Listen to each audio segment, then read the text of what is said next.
Today I wanted to talk about something I think so many of us are struggling with, which is the negative mind.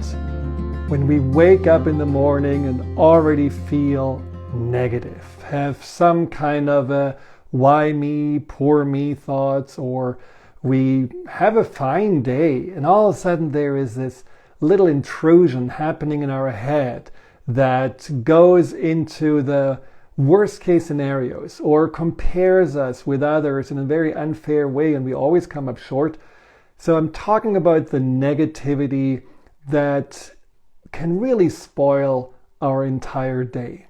And recently I went on a long hike and I noticed, just you can watch your mind. I mean, it's always a question who is watching, but somehow my mind was watching itself, and I noticed how there is negativity coming up during the walk. It's the most beautiful landscape. You are here with your beloved, the sun is shining, everything is great. And still there are these little thoughts popping in that really are designed, it seems, to tear you down, to make you feel miserable.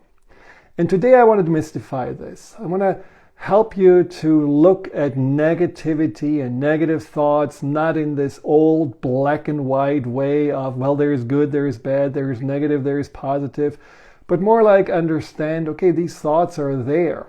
And, somehow they have a reason to be there. Just like when you feel something in your body, a churning in your stomach or your headache, you just don't necessarily say, ugh, my body sucks. You just say, well, what does it actually mean? Why is that showing up? And what can we do to address it? So let's look at why we have negative thoughts. Now, I have to say I admire animals a lot, and maybe in my next life I will come back as, one of my cats or horses, because they don't necessarily do the same thing as we do, which is reflect and think ahead and assume and always abstract. So that is what we humans can do better than any other species. It's a blessing and a curse, because it can easily get us then, of course, out of the present moment and out into the future or the past. But we have this ability because there is an inner advisor inside of us, the voice that we hear, that can sound like the inner critic who always puts us down. It can sound like the overzealous bodyguard. It can sound like also someone who actually just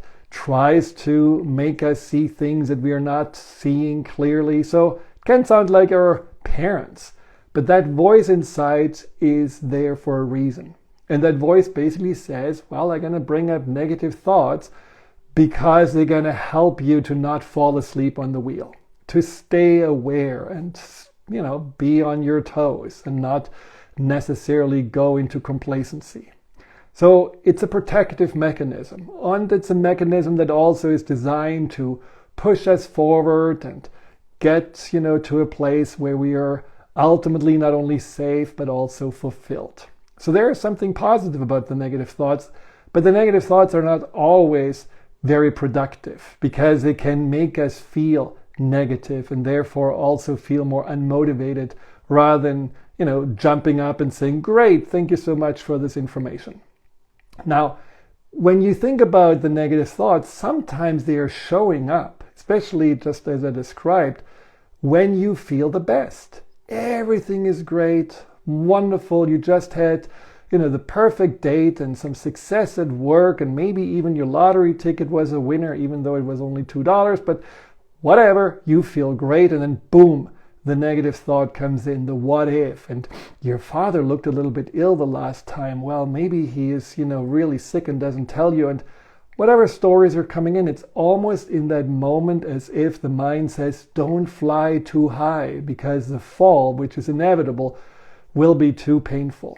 So that's a protection. It just says being too happy is not safe. And that may be based on a belief that you got from your upbringing, where someone may have told you, well, the happy-go-lucky is really the one that ultimately ends up in the ditch. So always keep your eyes forward, always watch for potential danger.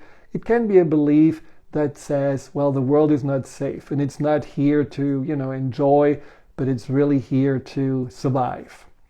Is that belief still serving you? Well, that's up to you, and that's what we get next to. Another one is when you feel too good about yourself. And that's certainly something that a lot, including myself, have heard from our parents. Don't feel too confident, because confidence is arrogance, and then you're conceited and people don't like you and you will not get ahead in life. And so again, you want to put yourself down because it feels safer to be on the ground and not like feeling all too high about who you think you are. So again, does this belief serve you? Not, but it's imprinted in this inner advisor's owner's manual, and so we have to revise it. We have to wonder, do these information bits of this advisor really do us any good still? Other negative thoughts may come up when you are having these familiar complaints. So many times we have something we cannot wrap our mind around, a breakup that all of a sudden happened, or maybe some health concerns, or maybe someone really hurt us or betrayed us, or the other day I got just like these negative messages, which happens, you just get thrown stuff as, and someone calls me a POS, and you just, in that moment feel a little startled, and the negative mind can easily go back there and say, why did this happen? What does this mean? And how can we resolve it? And how can we avoid it? Again, all about somehow trying to learn and trying to keep you safe. But it makes you feel like a victim of your circumstances. But the point is just that you realize your mind is not trying to victimize you or keep you in a negativity prison. It's just here to give you all the information it in that moment can perceive. So it's not a glitch in the operating system. It's simply a focus that the mind in that moment chooses because it says, well, this is probably the safer way to be.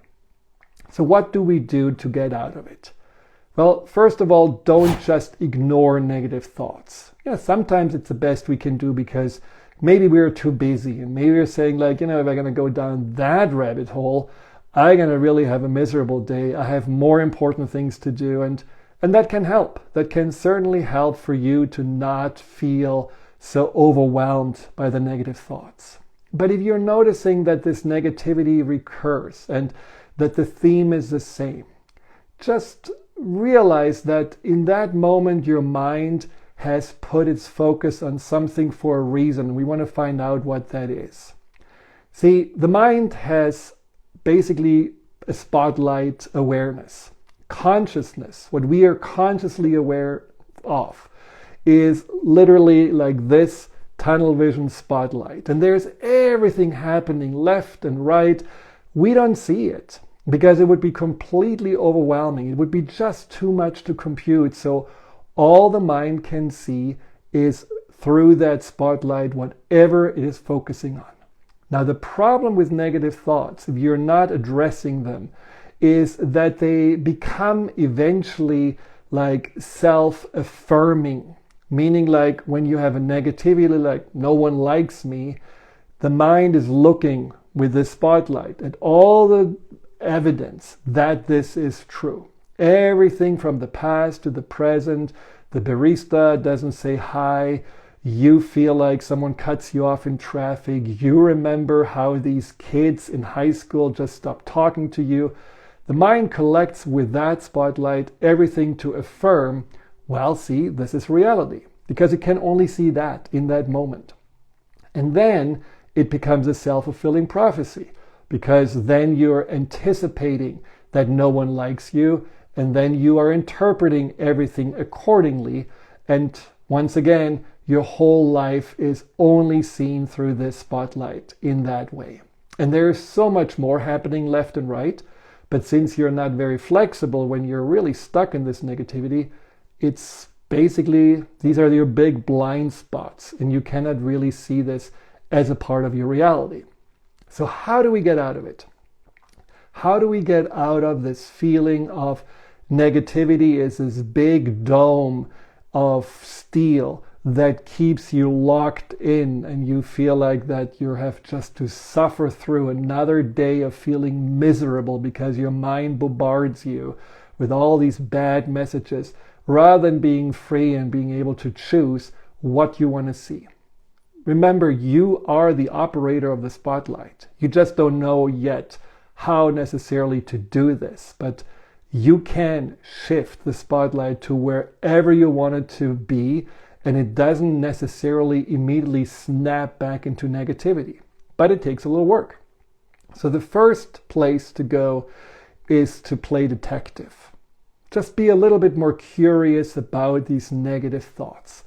Ask yourself, when and why do I feel this way? So if you wake up every Sunday morning with a headache, really a pounding headache, and somehow you also feel like it's hard to breathe, which happened to me all the time in college, you pretty much can say, well, when I track back to Saturday night, one of the beers I drank must have been bad, and maybe one of the cigarettes I smoked had an expiration date I didn't see.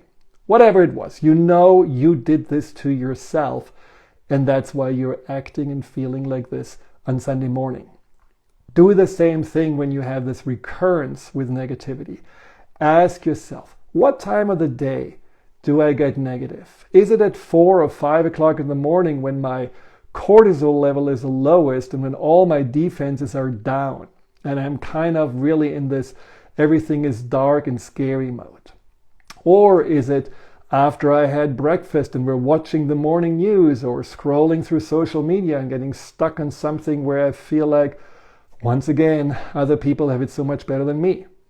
Or is it because I have negativity when my hormones are changing, or when I have a low blood sugar, I haven't eaten anything, or when I haven't really moved my body and I just have been sitting on this chair forever?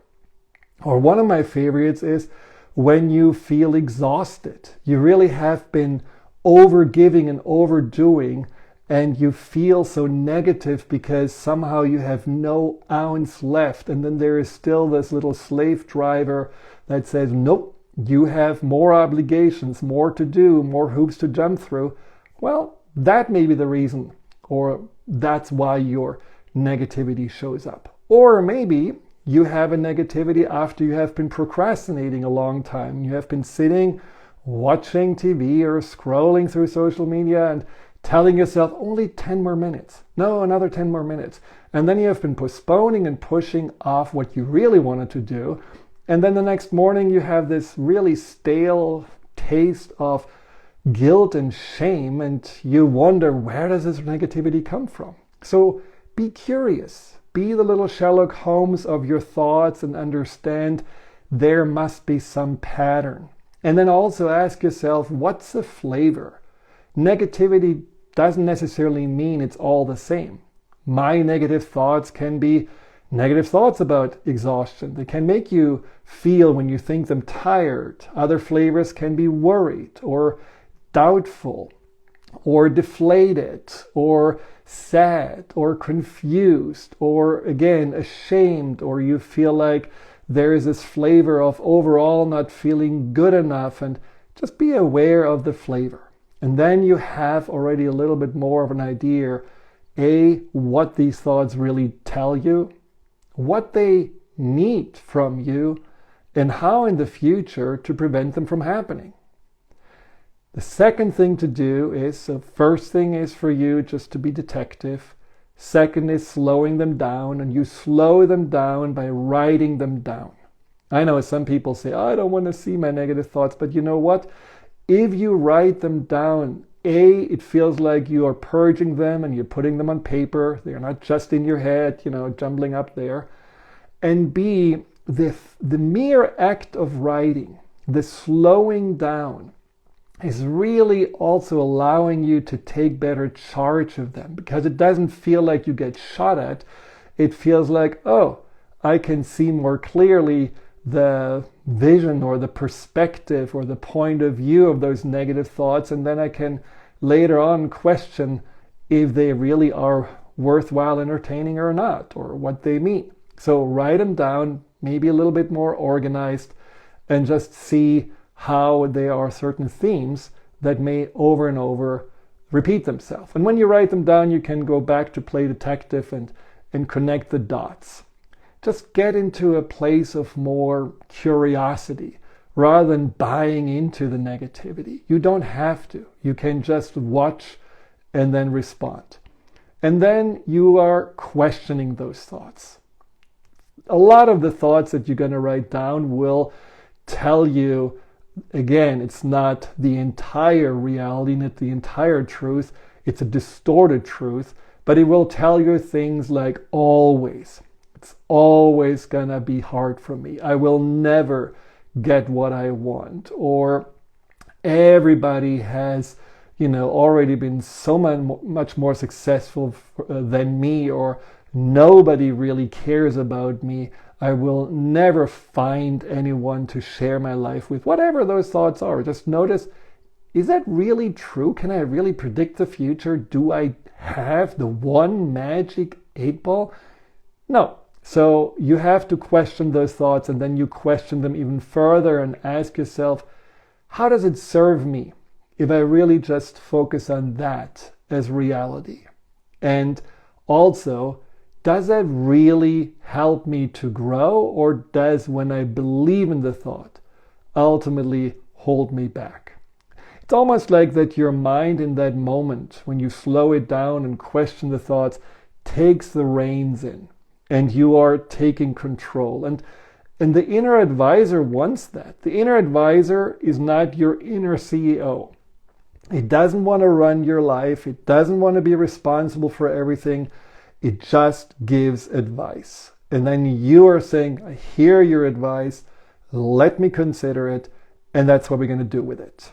And that's the 4th step, shifting the spotlight. You are literally going into your mind and saying, so what do I want to see instead? You can shift into the opposite. If you see that, the negativity is all about you being not good enough or not likable or alone, then shift to evidence that this is not true. Look at what is the evidence when someone was actually kind to me, the friends I have, the people that call me up and ask if I want to do something, or what's the evidence that I have reached many goals, that I overcame many obstacles, that I am living my life in a pretty decent way. Maybe not in the perfect way, but in a good enough way so that I right now can also say whatever the negativity says, it's not true. It's just, again, giving me this information because it wants to make sure I'm okay. And then when you're shifting into the positivity from the negative thought, you can even go further. You can go into the positivity of your entire life. I mean, one of the things that I find is extremely helpful when we have this overall heavy negativity that doesn't even have any kind of maybe clear context, is to imagine it's a little bit like, the clouds that are hanging over, the sky, and then eventually the sun is breaking through. And for you, that spotlight on what is good in your life right now, what makes you actually feel it's worthwhile getting up. It can be something that you feel responsible for, like a friend or a parent or a partner or a pet, or it can be something that you feel somehow curious or interested in, like, maybe a trip that you have planned, or it can be just a sense of, I'm grateful that my body is well.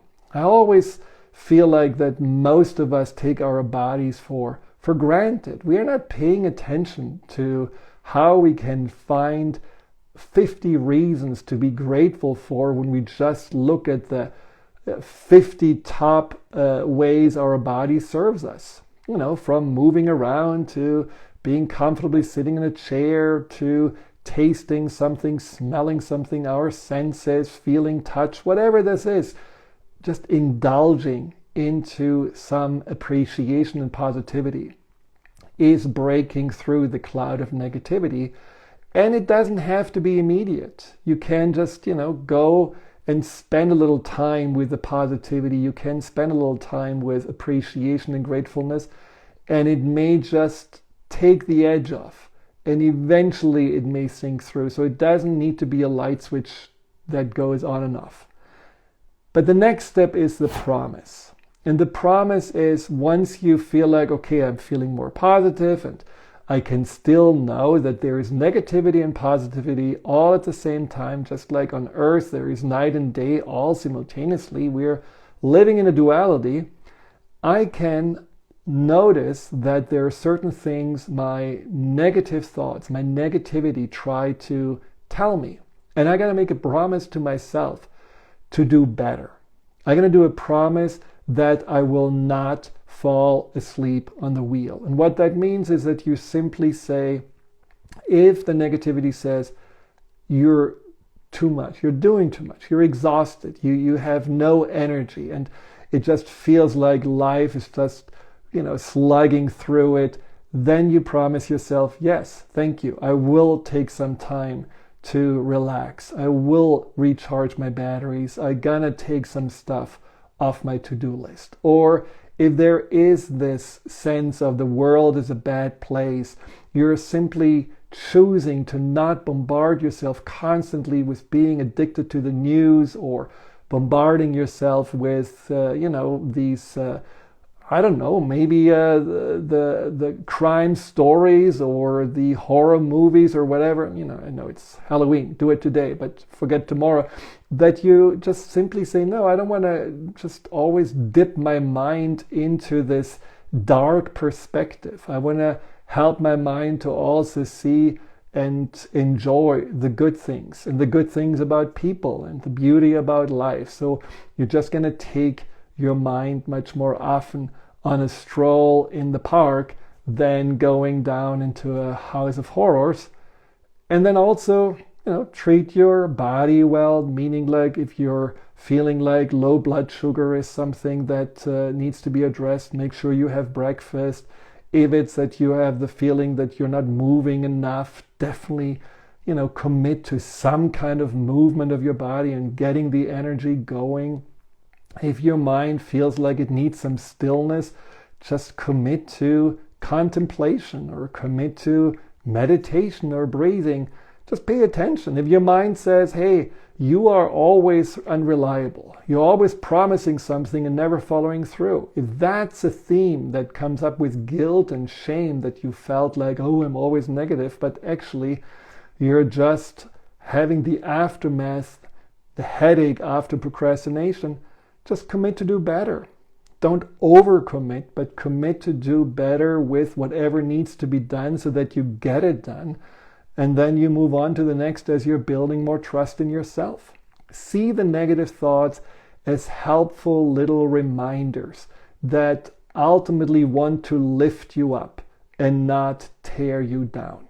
Now, this sounds all wonderful. And I'm in a positive mood today. So yeah, it's easy for me to say. There is one thing you can also do, which I think is, a little bit like double clutching in a truck. You cannot change gears so easily from the negative to the positive. Sometimes the best you can do is to shift into neutral. And shifting into neutral is not just saying, I'm not thinking about this right now. It's more like the postponing of it. So you can write the thoughts down, and then you say, I'm going to take care of it tonight. And again, it's not something that you should procrastinate about or make false promises. You do say, I'm going to look at this again. And I'm going to try to understand what this negativity was about. And sometimes it actually helps to go into this neutral postponing, because once you are encountering the negative thought, you may already have a different perspective, or maybe you already have an answer to whatever the thought may have brought up for you. Sometimes it just helps also to surprise your nervous system. I mentioned, doing something physical, going for a run, going to the gym. It's always amazing. Sometimes Monday mornings, Danielle and I are not necessarily the most happy, cheerful campers. So we're kind of a little quiet. And there is a little cloud layer of negativity above us. And then we go to the gym. And after 50 minutes, we are just completely different people. So moving and just, getting your body into some flow of endorphins and all these good neurotransmitters that get released when you're working out definitely can help, and it shifts your mind. Doesn't mean that you feel like, well, that means I don't have to ever think about my negative thoughts. No, but again, this can be the neutral shift to later on address them and ask yourself again, what do they want to tell me and how can I do better? I also find that rolling your eyes, because maybe you cannot go to the gym, maybe you cannot really do anything in that moment that moves your body, you can always move your eyes. Rolling your eyes in a big circle. Eyes can be open or closed. It is something that happens in your brain that also shifts you out of it. It's almost like you are creating a new perspective, similar to what I always tell you, and I've mentioned it before, that opening of your perspective, where you're looking at the dot across the wall. It's about 3 feet above your horizontal level, and then you're just putting your fingers like this, and then you're moving the fingers out while you are staring at the dot, but still in your periphery you see the fingers all the way out there until they are right next to your head. The focus is still on the dot, but you can see barely your fingers wiggling out there here on the side. That is an amazing method, because that is like widening the spotlight, rather than having this negativity spotlight or hoping that you can shift into the positivity spotlight. That sets you into a very neutral mode, because you can see both positive and negative at the same time. And finally, to get into the neutral mode is definitely also doing something like a breathing visualization. One of my favorites is just being aware of what the negativity inside of you may look like. It can be like a little dark cloud right here in your head, or it may be like a pressure on your chest, or heaviness, like something dark on your shoulders. And then just you're visualizing that and you're breathing into it, and you're imagining that every breath brings up some lightness and some freshness and some release, and as you exhale, you're visualizing this, whatever structure you see the negative may be, shrinking down. And you simply tell your mind after the 10th breath, this is the size of a little tiny marble or a matchstick, and I can just take it off my shoulder or take it from my mind, and I can put it behind me. It's quite fascinating to do this. It actually works really well also with pain, if you're focusing on shrinking down the pain, but it works also with emotions, because your mind responds to whatever direction you give it, whatever you're saying. Now, keep in mind, it's not a one-time try. So you may start with saying, my negativity, what is it now? Well, it's an 8. I'm going to do this breathing exercise, and I'm going to shrink it down to, let's say, a 2. And 5 minutes later, you're back at a 6. Just do it again. Just teach your mind that you're serious, that you're committed, that you're not just doing this, for a one-time attempt, but that this is what your mind needs to know what you want it to do.